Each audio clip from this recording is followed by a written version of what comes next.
Hello everyone, welcome back to another video. I hope you're doing amazingly wherever you're on this planet we called Earth. You might remember this bass. Oh, that's a perfect thumbnail there.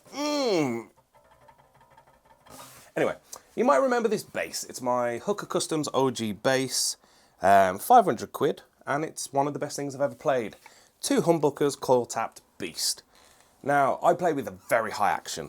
You can see that there. I have lowered it down some, but I think depending on how you measure it, if you measure it on the fret or the fret wire, it's between 0.5 and 0.6. Yeah. But yeah, it's quite high for most people, but I like quite high action because I strum very hard, pick very hard, whether it's finger or guitar pick. But I do a lot of different tunings. This guitar especially, sorry, bass. This one especially is in D. It's what main guitar I use for the band. If I want to down tune, obviously I can. I've got the Harley Benton at my lockup, which is generally for E standard when we're doing different songs. And then I use this one, which is kind of like my go-to for other tunings. I do use this because me and my cousin have started like a little side project really. So this goes from E all the way down to like C, drop C, whatever. And it's a solid bass. East Coast, 179 quid when it was a birthday present for my 30th, I think. Active EQ, so it's pretty bloody powerful. When I lowered the action down on the old Hooker, I noticed that there was horrible fret buzz. Now it was predominantly on the E and the A, and whenever I held it on the 6, and I made a little strum, da da da da da, there was a horrible fret buzz, but it wasn't coming down here. It was behind. Now before I realised that, I brought this guitar toolkit thing. I was filing, I was making sure there was no rockers, you know. I was doing everything, and I couldn't figure it out. I think I just hit the microphone then. But then I realised if I hold the 6, then I put my finger, just rest it on the 5th, the fret buzz went, which told me one thing: the nut's fucked. To test my theory, I solved this with an elastic band, so it's not a fix, so to speak, it's a temporary bodge.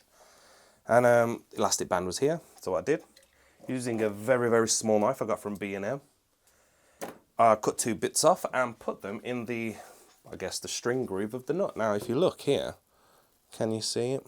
Yeah, there and there, you can see that that's where the elastic band is. As soon as I did that, the fret buzz went away. Now, I think the nut in the Hooker bass is just like a plastic nut. And I think with the amount I tune, because I've actually gone down a gauge in strings. I used to use like, 115s or something like that, or 110s, because like I said, I need some strength behind what I'm playing because I pick very hard. I think I've just fucked up the nut. So this is a temporary fix because I'm going to get a new nut on there, because I was going to take it to a guitar tech, but I'm quite happy I managed to figure out what it was because it was going to cost a lot of money. So yeah, but the whole point of this video is just to say, don't be afraid to mess with the guitar. YouTube is our friend. There's so many videos on how to do stuff. So honestly, yeah, don't be afraid to mess with the guitar. You want to explore, experiment. Just don't be a dick about it.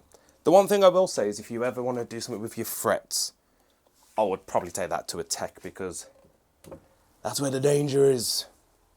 But yeah, I just thought I'd tell you that I managed to fix my fret buzz by putting an elastic band in the nut. I used to use the pencil trick, but it's not quite the same anymore. But anyway, I'm waffling. I'll see you on the next one. Bye.